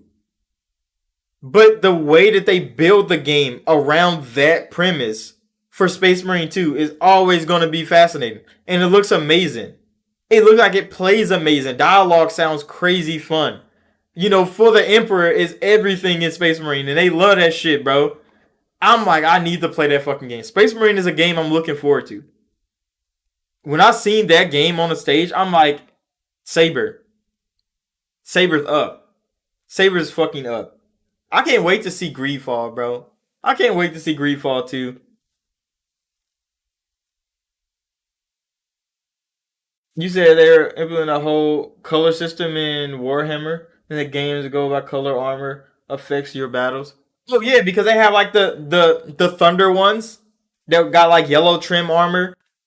They have bro, Warhammer is amazing. Is an amazing universe that not too many games has tapped into on a large scale because they've had like RTS games, they've had like ARPGs, but Space Marine 2 looks like it's gonna take third person action game by storm, bro. And it's really gonna put on. It's really putting on. And I'm like, I'm excited, bro. I'm excited for Space Marine. Space Marine on the main stage. His armor big as shit. Nigga, he pull out fucking chainsaw swords, machine guns, and they just fearless, bro. They just stand there just blasting. You said red makes you faster, yellow makes you explode, blue is extreme luck. That's why all them niggas got blue suits on. They need that luck, bro, for the Emperor, bro. They're blessed, dude. That's crazy. I thought yellow was the lightning ones. Which one's the lightning ones? Cause there's the lightning ones. They just conjure fucking thunder out the sky. That's a Warhammer Space Marine class. They're like paladins or some shit. I think they have a game coming, don't they? There's not many of them that can conjure lightning. I think they're like the high ranking ones. You said yellow also helps with that. Okay, yeah, because there's like high ranking like officials because lightning does explode. I mean, it does explode, but like lightning is like a speed thing. Is what I'm saying. So like her ass just called lightning, jump into a crowd and just forward lightning everybody. That shit was fire. So I mean, Space Marine 2 is gonna be a fucking massive game. That shit is gonna be so good. It's gonna be so fun. Summer Games Fest was crazy. Atlas on Xbox's stage. My most impressed I've ever been with Xbox as a platform. Because Atlas ignored Xbox for 15 years, bro. And to not only have the Persona 3 remake coming in Game Pass day one. A game Atlas fans are looking forward to. Game Pass day one. Not only Metaphor debuts on an Xbox stage, a game foretold for 10 years. To Atlas fans, they've been doing fucking ARGs and shit on the internet, looking for clues and shit about what the next Atlas game is gonna be. And Xbox got to debut that shit. Metaphor. That shit's big, bro. That shit's big. P3's remake looks so good. Aegis ass in Unreal Engine 5. I was like, what? The robot I'm talking about, they did about damn time. They did damn good with Persona 3's remake. See, when they did that, I kind of want a Persona 4 remake now. And I play Persona 4. It's such a good fucking game. It don't need to be remade. But just the visual representation of what they got for P3, all the character models and shit, I'm like, I need to see Persona 4 in high quality. I need to see P4 in all that glory, bro. And Phantom Thieves P5 glory, I need that for Persona 4, bro. Because Persona 4 is still unmatched when it comes to characters and all that. Like Chie and Rise and them, come on now, bro. Those are still peak characters. In Persona, in lore. There's no way. There's no way. I need a P4 remake now. Like, Persona 3 is coming next year. Damn, Persona 3 is coming next year. The remake is coming next year, too. But Valari's already gone. We were talking about this year is a good year for gaming. Next year is a crazy year for gaming. It is an all-out war for gaming next year. Like, not only is third-party games are going to be hitting, first parties are going off. Except Sony, because we don't know what the fuck they're doing. They didn't give us anything to look forward to next year. Which is mad crazy, because Sony's usually real good about this. You say I thought they would do P4 before P3, but they decided on P3. I mean, P3 is just the older game. And the less recognized game. Because remember, P3 came out on PlayStation 2? Maybe PlayStation 3? No, it was a PlayStation 2 game, wasn't it? And then they got a PSP port, which that's where everybody know Persona 3 from. It's the PSP version of the game. And then it was a dead game. They keep it whole C note. I played not. You played not one Persona game? Not even one? Not even Persona 5? Have you played the Shin Megami Tensei game? Which is Persona just with like... with not Personas? It's exactly Persona just without... ripping off masks or shooting herself in the head. It's just like you're a demon boy and you beat up demons. Because Shin Megami Tensei is another one of those Persona type things. Which, bro, you haven't played Shin Megami Tensei either? You don't play any Atlas games at all? Damn. Damn. I mean, Atlas was stuck between Nintendo and PlayStation for so long that now that they are on Xbox,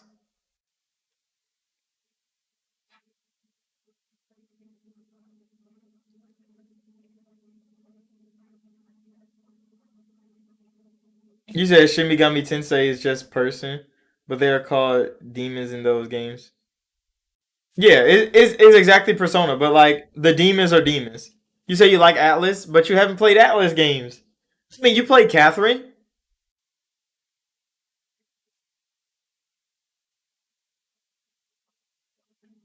because Catherine is a good Persona game. I'm not Persona. It's a good Atlas game, and like Soul Hackers 2, that was a good game. I never played the original Soul Hackers game, Shin Megami Tensei, Soul Hackers. Soul Hackers 2 was good, but it was so simple that a lot of Atlas fans didn't like it. They made this game for babies. I'm like, they made this game for Xbox fans because they ain't played a fucking Atlas game in 15 years, so they have to ease them in with something easy to digest. And hey, Soul Hackers 2 was easy, so easy to digest. Maybe because I played Persona 4, I played uh Shin Megami Tensei 3 Nocturne. I haven't played 4 or 5. They did have fighting games, but those are only on PlayStation 2. I've seen those. They got like the Ultimate Fight, like with all the Persona people in it. So it's like fucking P4 they come out.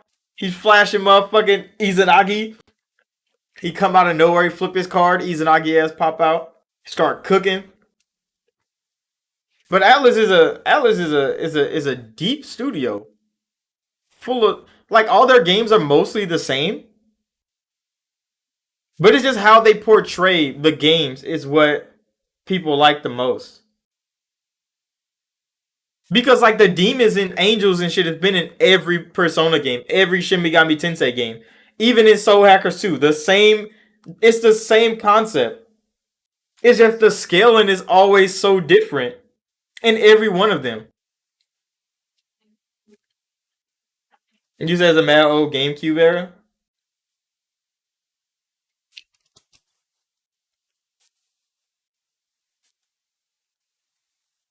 but yeah, Atlas can do a whole fucking lot. What Atlas needs to fucking do is remake Shin Megami Tensei 4. Did you see what Activision did to Nick Merckx? Ah, I did, bro. What Activision did to Nick Merckx is like I can't really say it's childish because that's just a pun in itself. It's just like what the fuck is Activ like what was Activision thinking when they did that? I know they're a company, they gotta like, protect the brand, but like Nick Merckx is a big draw for the brand. They might not need him. He don't need them either. It's just like he voluntarily drew people to their brand. And they voluntarily threw him away in front of all of his fans like it wasn't nothing. For literally doing nothing, bro. Nick Merckx could have been a bad role model for millions and millions of people. But he chose to be a great person. And they threw him away for the weakest shit in the world. And I'm like, Activision, you want people to like you as a company. You want people to enjoy your games and play them. But then you do your community people like this. It was so bad that Tim himself even pulled himself out the game. He literally wrote to Activision like, yeah, go on and take me out the game too, folks. Take me out too, folks. I don't want to be a part of this. You said Go Go Hypergrind is straight fire. It's really a unique take on skateboarding, a breath of fresh air. Go Go Hypergrind, bro. The fuck?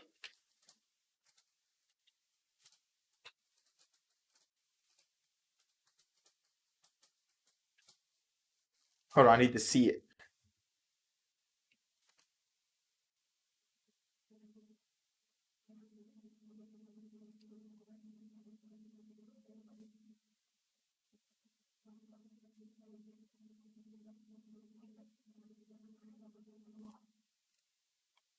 Oh no, the game is so old.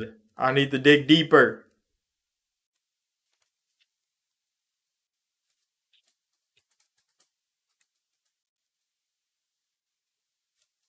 Dig deeper. You say Huncho real? I have seen this fucking game with the animals in it. This is an Atlas game? It is a fucking Atlas game. That is crazy. Atlas always got peak music too, bro. They always got peak fucking music in games. Atlas don't miss.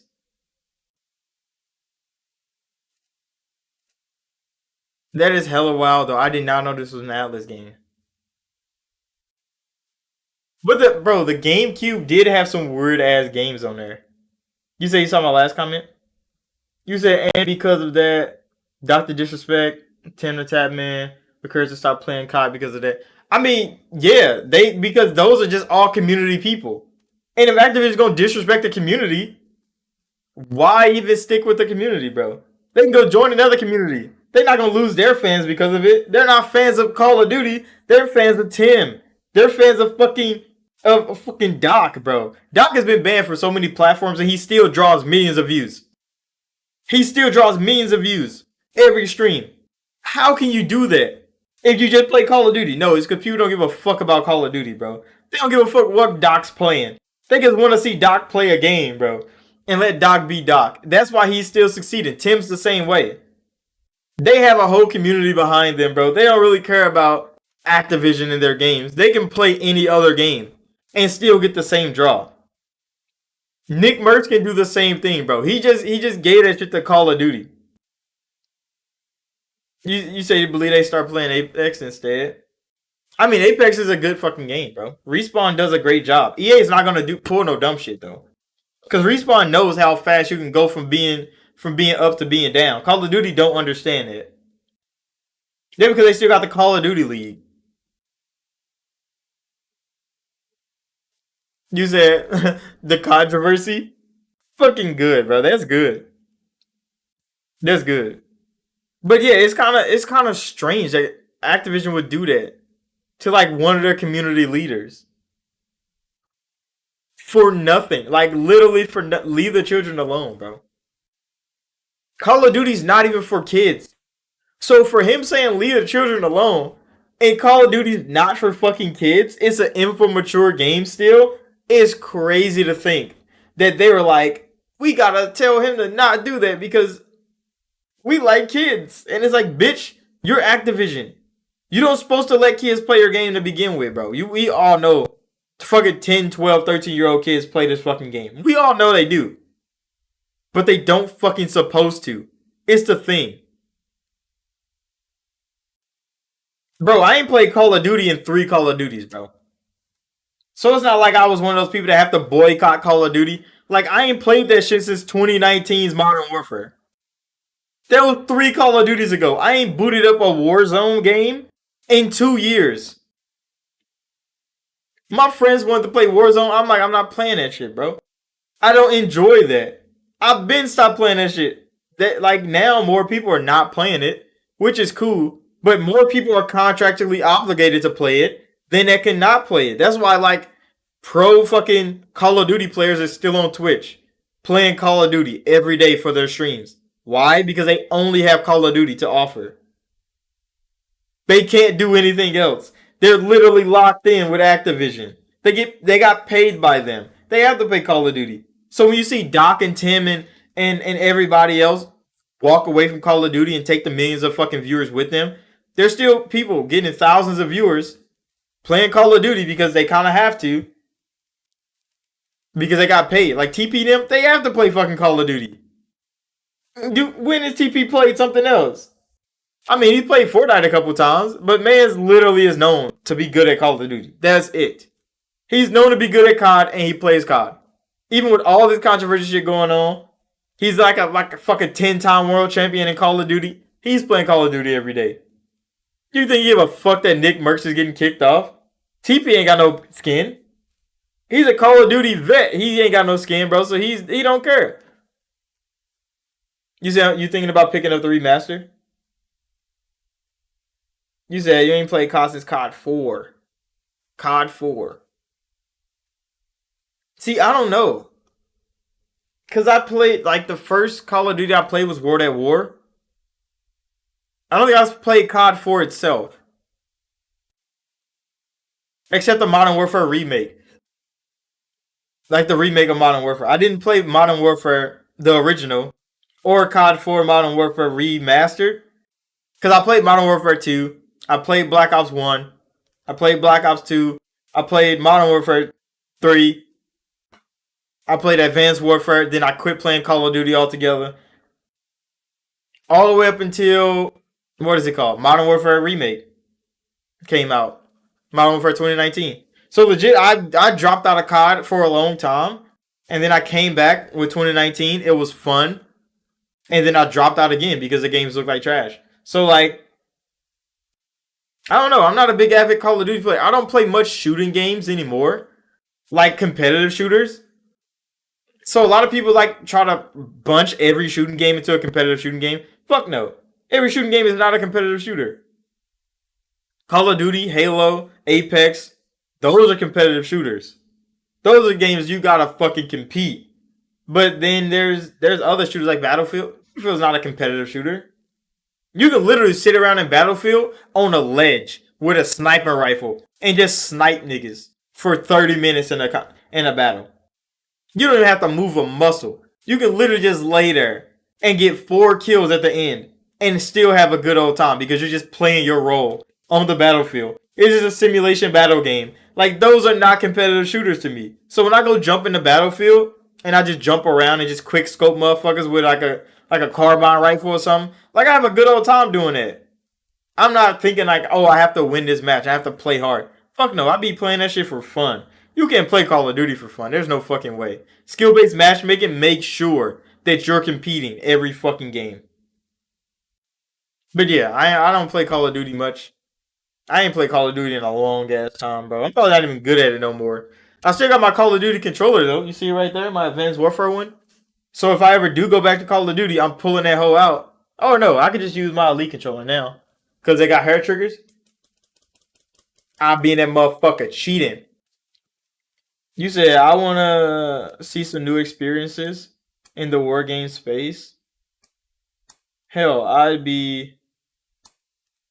cool with any army man, sergeant heroes making comeback. I can see that. Or like Conflict back in the day, Desert Storm.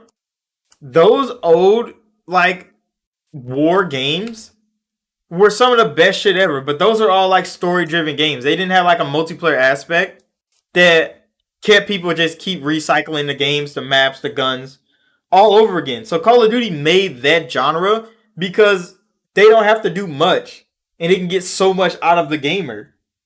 But like, yeah, like I would love to like have Black Hawk Down.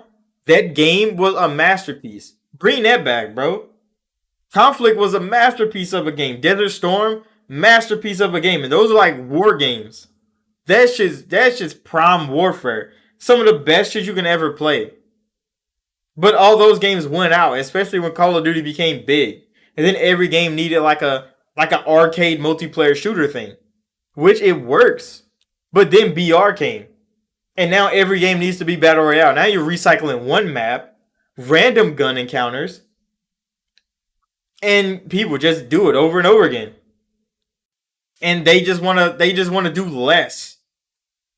So the cycle can still continue, but they put less effort into the cycle. Cause sandboxes became a thing. Then people start releasing fucking open world games with nothing to do. You just have to make some shit up with you and your friends.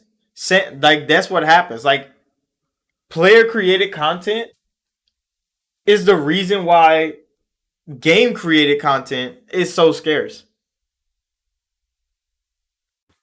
But yeah, those like curated games that were made with good ass war stories and shit. That's why EA kind of dropped what is it called? Their war game series, Medal of Honor. Medal of Honor was amazing. They had some script. They had some great scripted fucking events in Medal of Honor. Some of they story missions was amazing.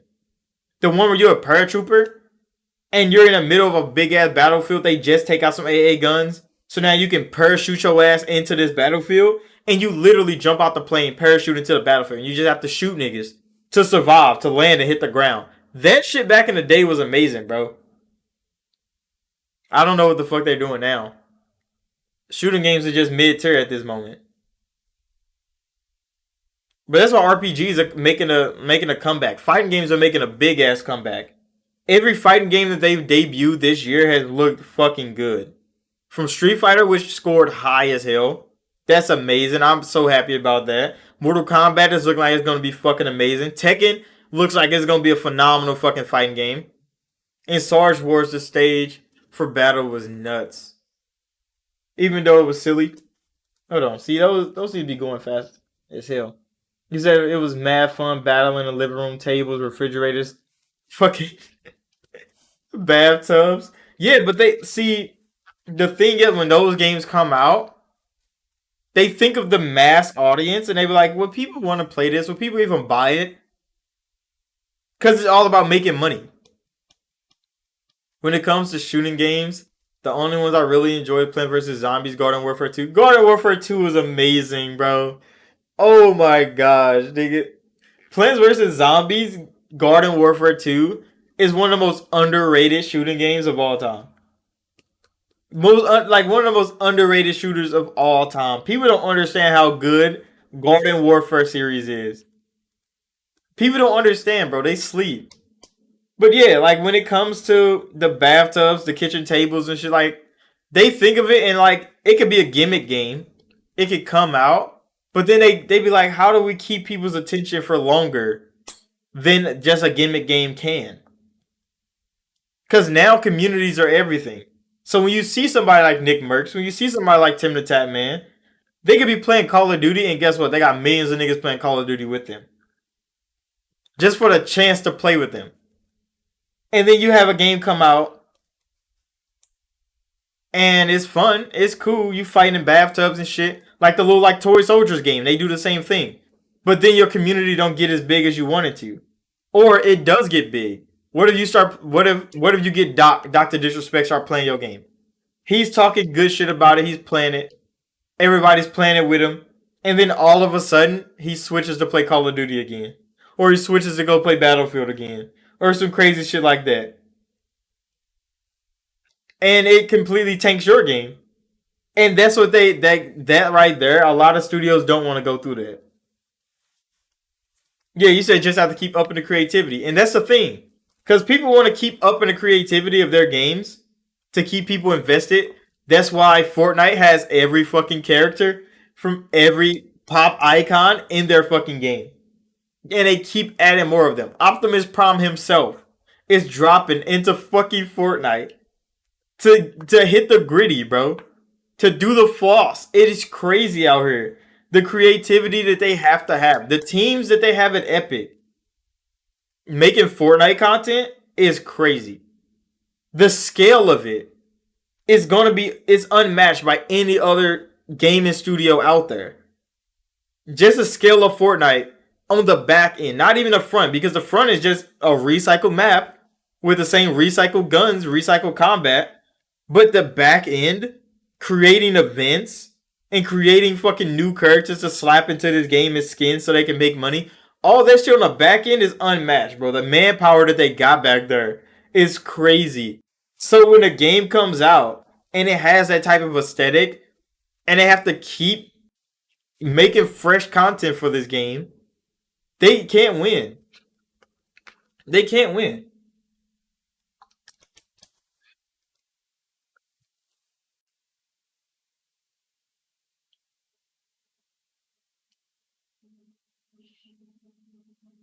Fucking Fortnite, bro, is crazy.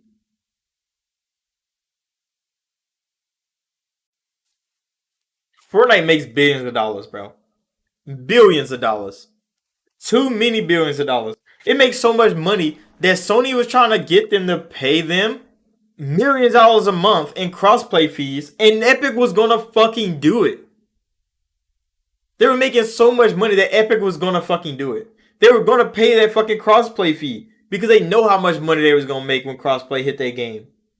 They know how much they was gonna make when those communities came together. When PC, PlayStation, Xbox, Switch, and phone all got into the same lobby, they knew the money that was coming in. So Sony is acting like, oh, give us $3-4 million so we can have crossplay fees, so you can have the security to go through our internet. Epic was gonna pay that shit because all the money they were making. But they gotta keep pushing Fortnite for Fortnite to keep making that money. Because if they let up just a little bit, like let's see they don't get another big character after fucking Optimus Prime. They just stop putting in cameo skins. Fortnite is gonna die real fast. Because people is gonna forget. People are gonna forget real quick. Because the next big thing is coming. But if the next big thing is in Fortnite every fucking time, you're not gonna miss. The next Spider-Man movie just came out. The only reason the next Spider-Man skin is not in Fortnite yet is because Sony probably said, no, we're not gonna do that. They're probably gonna do some shit with Miles Morales too, and put those skins in that game. That could be what they do. But they do got Transformers, which Transformers new movie is coming out. Optimus Prime is in the game. Who else are they gonna add to the game? Are they gonna add Gorilla Man to the game? Are they gonna add Bumblebee to the game next? There's so many more people that can come. All the animes that getting added to the game, bro. Anime fans are just in there having a good old time. Fucking Naruto, Batman, John Wick on the same team, shooting at each other. You see Titan niggas coming around, bro. Eren Yeager with his ODM gear sliding through the sky alongside fucking Spider-Man. Kratos ass running full speed with an axe in his hand. It's crazy. Fortnite can do that, bro. There's not another game company that can do that. That will have that much backing from their parent company to keep pushing it. Because how much money they're making, they're spending just as much to keep Fortnite up to date with everything people want to be in Fortnite.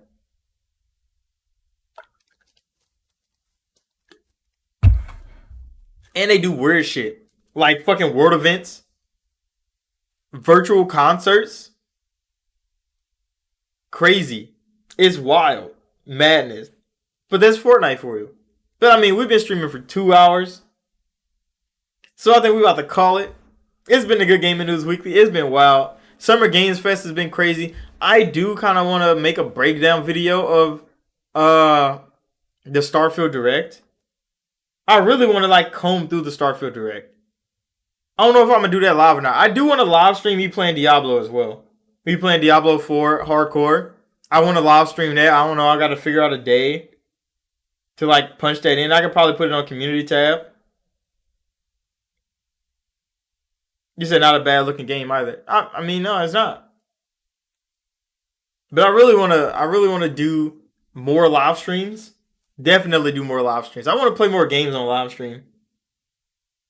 But live streaming games is a lot harder than it looks like. Like streamers playing games on live stream is mad crazy. Especially when you got to keep communications and stuff going. Yeah, I kind of want to do that. I don't know if I should do it live. I kind of want to do it live just to have more people's input on what we're seeing. Because I definitely want to go over some shit that I've seen and talk about it. An in-depth review. But I don't know. We're gonna figure it out. We're gonna figure it out.